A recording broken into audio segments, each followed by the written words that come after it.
Hello, thank you so much for coming back to my channel and watching my videos. So if you're watching my video for the first time, then welcome to Dear Diary. It's been a long time, so I hope you all are doing great and I'm good too. So today's video is about my recent trip to Maharashtra. Reels upload ಮಾಡಿದ್ದು ನೋಡಿ ಎಲ್ಲರೂ ಕೇಳ್ತಾ ಇದ್ರು ನನ್ನ friends, ಒಬ್ಬಳೇ ಹೋಗಿದ್ದ solo ಟ್ರಿಪ್ಪಾ ಅಂತ. So no, ಒಬ್ಬಳೇ ಹೋಗಿರಲಿಲ್ಲ, ಇದು ಸೋಲೋ ಟ್ರಿಪ್ ಅಲ್ಲ. ಸೋಲೋ ಟ್ರಿಪ್ ಹೋಗೋ ಕಾಲ ಇನ್ನೂ ಬಂದಿಲ್ಲ. ಸೊ ಎಲ್ಲೆಲ್ಲಿ ಹೋದ್ವಿ, ಏನೇನು ಮಾಡಿದ್ವಿ ಅಂತ ನೋಡ್ಕೊಂಡು ಬನ್ನಿ. Coming to the video, last time ಮಾಡಿದ ಮಿಸ್ಟೇಕ್ ಈ ಸಲ ಮಾಡಬಾರ್ದು ಅಂತ ತುಂಬಾ ಬೇಗ ಎದ್ದು ರೆಡಿಯಾಗಿ ಒಂದು 4:15 ಅಷ್ಟೊತ್ತಿಗೆ ಏರ್ಪೋರ್ಟ್ ರೀಚ್ ಆಗಿದ್ವಿ. ಸೊ ಅಲ್ಲಿ ಸ್ವಲ್ಪ 6:20ಗೆ ಫ್ಲೈಟ್ ಇದ್ದಿತ್ತು, ಹೀಗಾಗಿ ಅಲ್ಲಿ ಸ್ವಲ್ಪ ಕೂತ್ಕೊಂಡು ಟೈಮ್ ಪಾಸ್ ಮಾಡ್ತಾ ಫಿಟ್ ಚೆಕ್ ಮಾಡ್ತಾ ಕೂತ್ಕೊಂಡಿದ್ವಿ. ಸೊ ನಾವು ರೂಮ್ಗೆ 11ಗೆ ಚೆಕ್ ಇನ್ ಆಗೋದಿತ್ತು. ಸೊ ಹೀಗಾಗಿ ತುಂಬ ಟೈಮ್ ಇತ್ತು ನಮ್ಮ ಹತ್ರ. ನಾವು 9 ಗಂಟೆಗೆ ರೀಚ್ ಆಗಿದ್ವಿ. ಹೀಗಾಗಿ ಅಲ್ಲೇ ಬಾಂದ್ರಾ ಫೋರ್ಟ್ ಮತ್ತು ಮನ್ನತ್ ಆ್ಯಂಡ್ ಜುಹು ಬೀಚ್ ನೋಡಿಕೊಂಡು ಹೋಗೋಣ ಅಂತ ಅಂದ್ಕೊಂಡ್ವಿ. ಬಾಂದ್ರಾ ಫೋರ್ಟ್ ಅಷ್ಟೊತ್ತಿಗೆ ಕ್ಲೋಸ್ ಆಗ್ತಾಯಿತ್ತು, ಅಂದರೆ 11 to 4ವರೆಗೂ ಅವರು ಕ್ಲೋಸ್ ಮಾಡ್ತಾರಂತೆ. ಅದು ನಮಗೆ ಗೊತ್ತಿರಲಿಲ್ಲ. ಸೊ ನಾವು ಆಲ್ರೆಡಿ ಹೋಗ್ಬಿಟ್ಟಿದ್ವಿ ಅಲ್ಲಿಗೆ.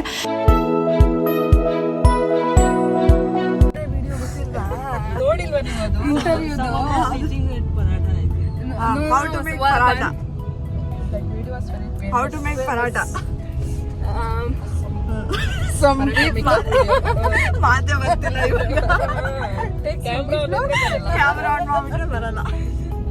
ಜೂಹು ಬೀಚ್ ಅಂತ ಸಿಕ್ತು, ಅಲ್ಲಿಂದ ಒಂದು 5 ಕಿಲೋಮೀಟರ್ಸ್ ಇತ್ತು. ಸೊ ಹೀಗಾಗಿ ನೆಕ್ಸ್ಟ್ ಅಲ್ಲಿಗೆ ಹೋಗಿದ್ವಿ. ಆ ಬೀಚಲ್ಲಿ ನಿಮಗೆ ವಾಟರ್ ಸ್ಪೋರ್ಟ್ಸ್ ಕೂಡ ಸಿಗುತ್ತೆ. ನಾವು ಲಾಸ್ಟ್ ಟೈಮ್ ಗೋವಾ ಅಲ್ಲಿ ವಾಟರ್ ಸ್ಪೋರ್ಟ್ಸ್ ಎಲ್ಲ ಹೋಗಿದ್ವಿ, ಹೀಗಾಗಿ ಇಲ್ಲಿ ಹೋಗಲಿಲ್ಲ. ಅದನ್ನು ಮುಗಿಸ್ಕೊಂಡು ನಾವು ನೆಕ್ಸ್ಟ್ ಹೋಗಿದ್ದು ರೂಮ್ಗೆ. ರೂಮ್ ಅಂದರೆ ಇಲ್ಲಿ ಹೋಟೆಲ್ ರೂಮ್ಸ್ ಸಿಗೋದು ತುಂಬಾ ಕಷ್ಟ, ಬಿಕಾಸ್ ನೀವು ತುಂಬ ದಿನದ ಹಿಂದೆಯೇ ಬುಕ್ ಮಾಡಬೇಕಾಗತ್ತೆ ಆ್ಯಂಡ್ ತುಂಬ ಎಕ್ಸ್ಪೆನ್ಸಿವ್ ಇರುತ್ತೆ. ಸೊ ಹೀಗಾಗಿ ನಾವು ಒಂದು ರೆಂಟಲ್ ಹೌಸ್ನ ತೊಗೊಂಡಿದ್ವಿ, 3 BHK ಹೌಸ್. ತುಂಬ ಕ್ಲೀನಾಗಿತ್ತು, ನೀಟಾಗಿತ್ತು ಆ್ಯಂಡ್ ಎಲ್ಲ ಫ್ಯಾಮಿಲೀಸ್ ಕೂಡ ಇತ್ತು ಪಕ್ಕದಲ್ಲಿ. ಈ ಥರದ್ದು ಮನೆಗಳು ಸಿಗುತ್ತೆ, ಬೆಂಗಳೂರಲ್ಲೂ ಸಿಗುತ್ತೆ ಆ್ಯಂಡ್ ಈ ಥರ ಸಿಟೀಸ್ ಅಲ್ಲಿ ಸಿಗುತ್ತೆ. ಮನೆ ವಿಡಿಯೋ ಕೂಡ ಮಾಡಿದೆ ಹಾಗೆ.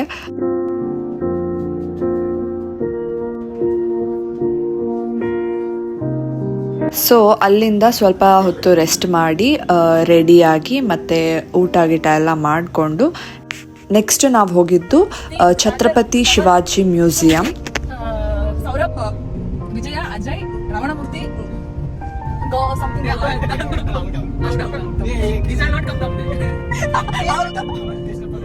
First out, second out and third out.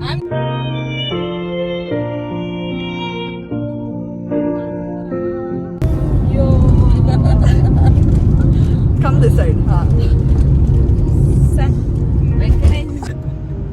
Smile ಮಾಡಪ್ಪ ರಾಜ್ಕುಮಾರ, ನಿನ್ಗೆ ಕಮೆಂಟ್ ಮಾಡ್ತಾರ ಅವ್ನು ಯಾರು?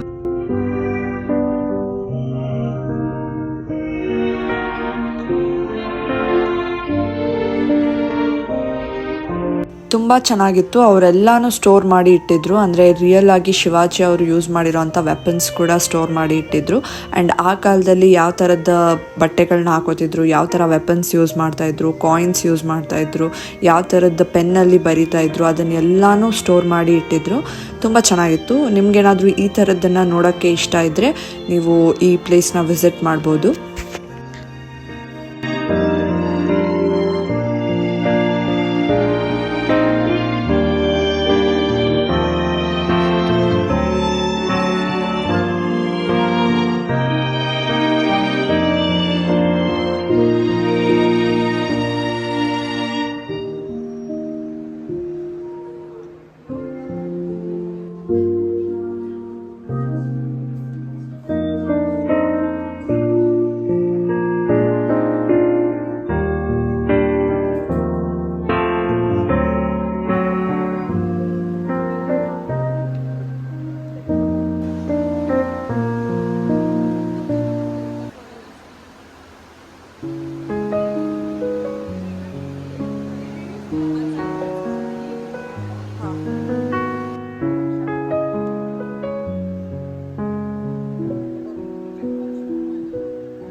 ಹಾಗೆ ಅಲ್ಲೇ ಕೈಲಾಸ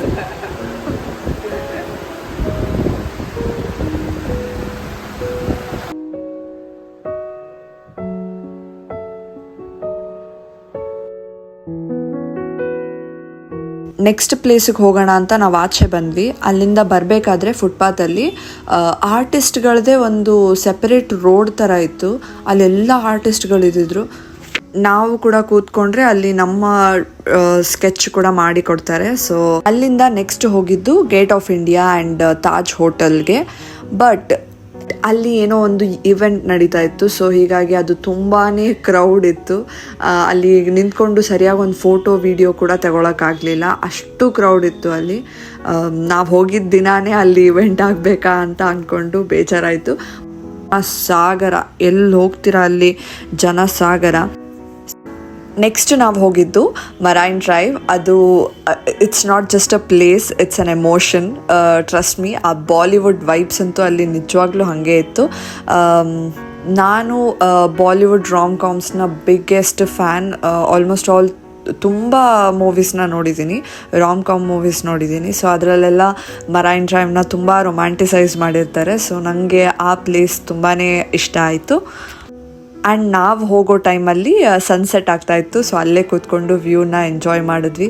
ತುಂಬ ಹೊತ್ತು ಕೂತ್ಕೊಂಡಿದ್ವಿ ಆ್ಯಕ್ಚುಲಿ. ಅದು ತುಂಬ ಚೆನ್ನಾಗಿತ್ತು, ನನಗಂತೂ ತುಂಬಾ ಇಷ್ಟ ಆಯಿತು.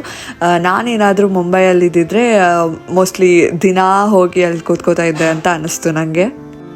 ಬಿಕಾಸ್ ಅದು ಅಷ್ಟು ಚೆನ್ನಾಗಿತ್ತು. ಆ್ಯಂಡ್ ಕೆಳಗಡೆ ಇಳಿದು ಬರ್ತಾ ಇದ್ವಿ. ಅಲ್ಲಿ ನೋಡಿದ್ಮೇಲೆ ಗೊತ್ತಾಯಿತು ಅಲ್ಲಿ ಒಂದಿಷ್ಟು ವೆಹಿಕಲ್ಸ್ ಇತ್ತು. ಆ ವೆಹಿಕಲ್ಗೆ ಏನು ಹೆಸರು ಅಂತ ನಂಗೆ ಗೊತ್ತಿಲ್ಲ. ಬಟ್ ಅದೊಂಥರ ಕ್ರೇಜಿ ಆಗಿತ್ತು, ಚೆನ್ನಾಗಿತ್ತು. ಒಂದಷ್ಟಂತೂ ಡೆಕೋರೇಟ್ ಮಾಡಿ ಎಲ್ಲ ಇಟ್ಟಿದ್ರು. 500 rupeesಗೆ 2 ಸಿಗ್ನಲ್ಸ್ ದಾಟ್ಕೊಂಡು ರೌಂಡ್ ಹಾಕ್ಕೊಂಡು ವಾಪಸ್ ಬಂದು ಅಲ್ಲೇ ಬಿಡ್ತಾರೆ. ನಾವು ಹತ್ತಿರೋ ಪ್ಲೇಸ್ಗೆ ಬಿಡ್ತಾರೆ. ಅಲ್ಲಿಂದ ಇಳ್ಕೊಂಡು ಕೆಳಗಡೆ ಬಂದು ಚಾಟ್ ಸ್ಟ್ರೀಟ್ಗೆ ಹೋಗಿದ್ವಿ. ಅಲ್ಲಿ ಎಲ್ಲ ಚಾಟ್ಸ್ನು ಟೇಸ್ಟ್ ನೋಡಿದ್ವಿ. ಲಿಟ್ರಲಿ ಅಲ್ಲಿದ್ದಿದ್ದು 2 ದಿವಸನೂ ನಾನು ಬರೀ ಚಾಟ್ಸೇ ತಿಂದಿರೋದು, ಪಾವ್ ಬಜ್ಜಿ, ವಡಾಪಾವ್ ಇದನ್ನೇ ತಿಂದಿರೋದು. ತುಂಬ ಚೆನ್ನಾಗಿತ್ತು. ಆ್ಯಂಡ್ ಅಫ್ಕೋರ್ಸ್ ನಾವು ಅದನ್ನೆಲ್ಲ ಮುಗಿಸಿದ ಮೇಲೆ ಶಾಪಿಂಗ್ ಹೋಗಲೇಬೇಕಲ್ವ. ಶಾಪಿಂಗ್ ಮಾಡ್ದಿರಾ ಹೆಂಗೆ ಬರೋಕ್ಕಾಗತ್ತೆ ವಾಪಸ್ಸು. And I have to say this, Marine Drive was literally giving me that Bollywood vibes. I can't even explain. That place was so peaceful even though it was crowded. If you know me, you know that I love watching sunset and sunrise. ಸೂರ್ಯ ದಿನ ಹುಡ್ತಾನೆ, ದಿನ ಮುಳುಗ್ತಾನೆ. ಅದರಲ್ಲಿ ಏನು special ಅಂತ ಅಂದರೆ I don't know what's so special about sunrise and sunset, but I love watching it. ಅದನ್ನು ದಿನ ನೋಡಿದ್ರೂ like I'll watch it with the same excitement. ಇದು ಡೇ 1 ವಿಡಿಯೋ. ನೆಕ್ಸ್ಟ್ ಡೇ ಏನು ಮಾಡಿದ್ವಿ, ಎಲ್ಲಿಗೆ ಹೋದ್ವಿ, ವಾಪಸ್ ಹೆಂಗೆ ಬೆಂಗಳೂರಿಗೆ ಬಂದ್ವಿ ಅನ್ನೋದು ತುಂಬ ಚೆನ್ನಾಗಿದೆ. ಅದನ್ನು ನೆಕ್ಸ್ಟ್ ವಿಡಿಯೋಲಿ ಹೇಳ್ತೀನಿ, ಪಾರ್ಟ್ 2 ಅಲ್ಲಿ. Hope you all enjoyed it, and if you guys have any queries, comments, compliments, suggestions, then the comment section is on. No need of missing me, I'll come back soon. And don't forget to like, share, subscribe. Yeah, that's all for the video. Bye.